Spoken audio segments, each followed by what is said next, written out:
Welcome back everyone, episode number 1 now. So we've done the setup. Now we're gonna just create the basic user with a simple email, password, username, nothing more, no validation almost. Just set up how we're gonna module everything about the services and everything. And I'm gonna just show you I kind of thinking about how I'm gonna set up the new design of the API. So what we're gonna do for that is we're gonna create a module folder. So we're gonna set up everything in module. So what is a module? It's going to be like, if you know a bit about microservice or something like that, it's going to be a module. It's going to be a set of something we're going to just do one thing.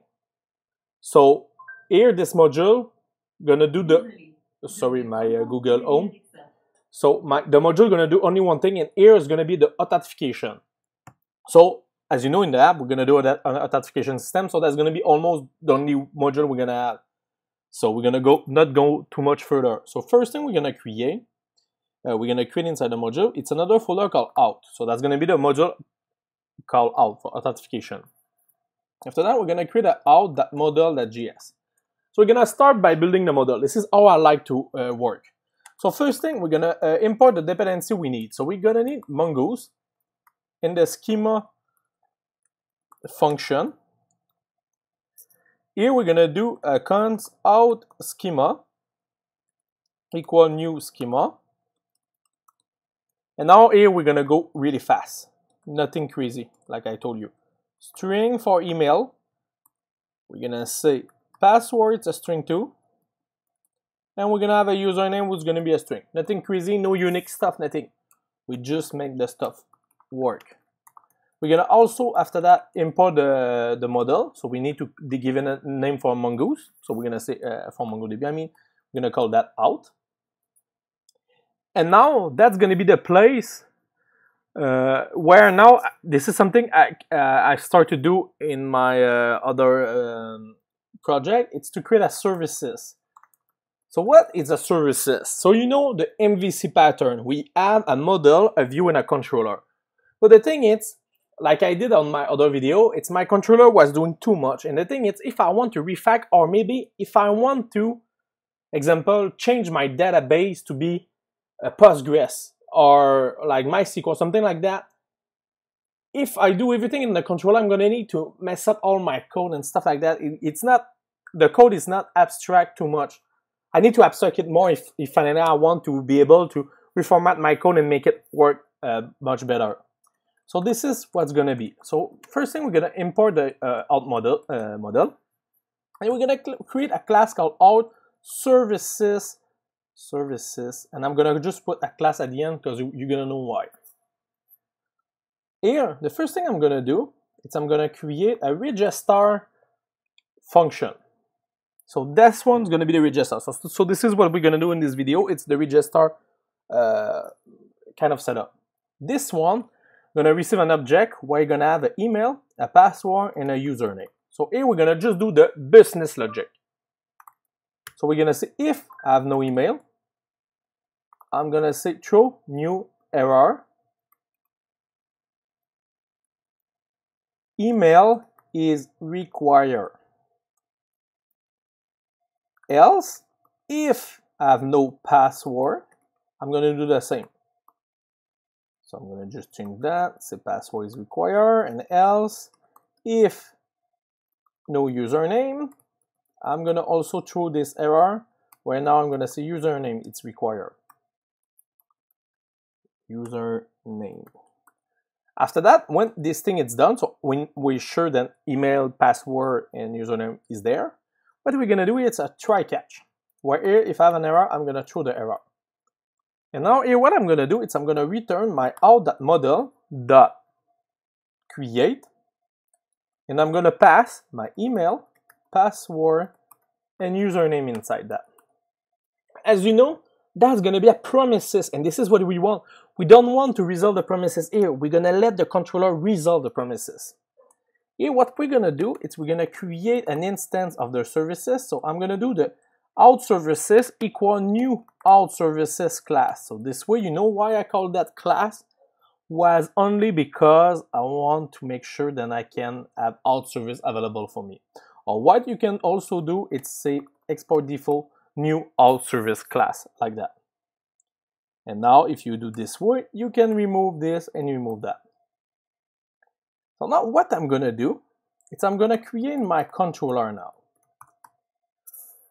So my controller now is gonna be so much simpler to write. Why? It's because my service is gonna do everything for me. So I'm gonna import my out service right there. And now here I'm gonna create a function with the new ES6 syntax arrow function. So this function is gonna be an async one. So that's gonna be a promises-based function. This one's gonna have a rec and rest, so request and response. Here we're gonna have the try catch. This try catch here, what we're gonna do is if we have an error, I'm gonna return a res.status 400.json, and what I'm gonna do is I'm gonna say error is gonna be the string version of the error because it's gonna be a type error. Here after that, what I can do is create a user with my services with the await, because remember that was a promises. So now I can say out services that register, and now I'm gonna pass it the rec.body, nothing more. And now here I can return res.status 200.json, and I'm gonna just pass the user. Really bad to do this here, but for now that's gonna be good. And now you see, look at my controller. This is, I mean, that's beautiful. I mean, my code here removed me so much from my controller. My controller now just do what it's supposed to do to control what it came and what it go out. Nothing more. The logic gonna go to my services. So now I'm gonna create an index.js file inside my out module. This one now is gonna be where I'm gonna set up my route. So I'm gonna import the router module coming in from Express. And I'm also gonna import everything as out controller from my out controller right there. Now what I can do, it's saying const route equal new router. So I'm gonna create an instance of my router. I'm gonna say route.post, so that's gonna be a post request / register. And I'm gonna put my out controller that sign up.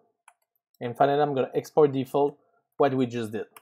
So here, this thing here is really important to understand this part. We just say finally everything we have here is gonna be inside one object called out controller. So that's why we have access to sign up. So we alias this thing. Here we create an instance of the router, and we say router.post register, and we have the sign up, and now we export default the route. Now I'm gonna go to my module and I'm gonna call index.js. So make sure this is inside module and not inside out. So now, if you know in JavaScript, if you import from a index.js file, you don't need to call the index.js file. You can just call the folder at the top of it. So now here, it's gonna be almost the same setup. Import router from out. No need to say index because it go by default. Sorry, I messed up. This thing go there, and this thing go to Express. Yeah, like that. Now here we're gonna create another instance of the route. Now I'm gonna say route.use, and now here I'm gonna abstract my out. I'm gonna say out right there, and I'm gonna say out.route like this. Sorry, and now I can say export default route. I know it's a lot of abstraction, but at the end we win in modularity. I think that's a term we can say. So now we create all the routes for the thing. Okay, so if we go to register, we're gonna need to go /out /register. But this is not done. I mean, we need to go now to the real index.js. We're gonna import the routes coming in from the module. And now what we need to do is app.use /API-v1, and we're gonna say route. That's it.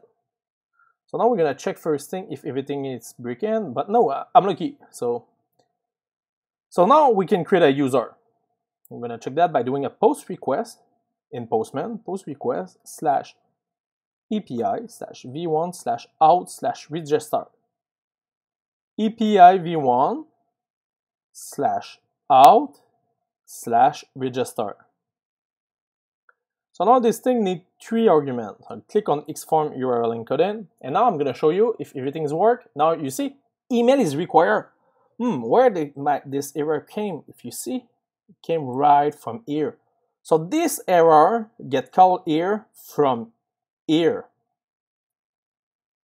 So you see, I received that request and I have my error. Now I can enter email. So I'm going to say johnsnow@gmail.com. I'm going to send. Password is required. Perfect. That means it worked. Password 123, the best password in the world. And now we can just say the same for username. And we're going to say John Snow. And now I'm going to send. Boom. My user is saved in my DB. Now, if you install RoboMongo, so it's another tool, I'm going to put the link in the description. It's a tool for seeing your database inside a GUI. If you go to your database collection in out, now you're going to see at the first argument, the user will just create. And if this is there, that's perfect. This is what we need. So now this setup is done. We just set up the basic stuff, nothing crazy. Next video, we're going to go over the validation of the email, make sure everything is unique and blah, blah, blah. And also we're going to hash the password, because if someone came to me and say, hey, I've finished my API and look at the password here, I'm going to say, hey, I don't want to be the next Equifax. So I hope you enjoyed this video, and we're going to talk later on the episode number 2 now. So have a good night. Bye.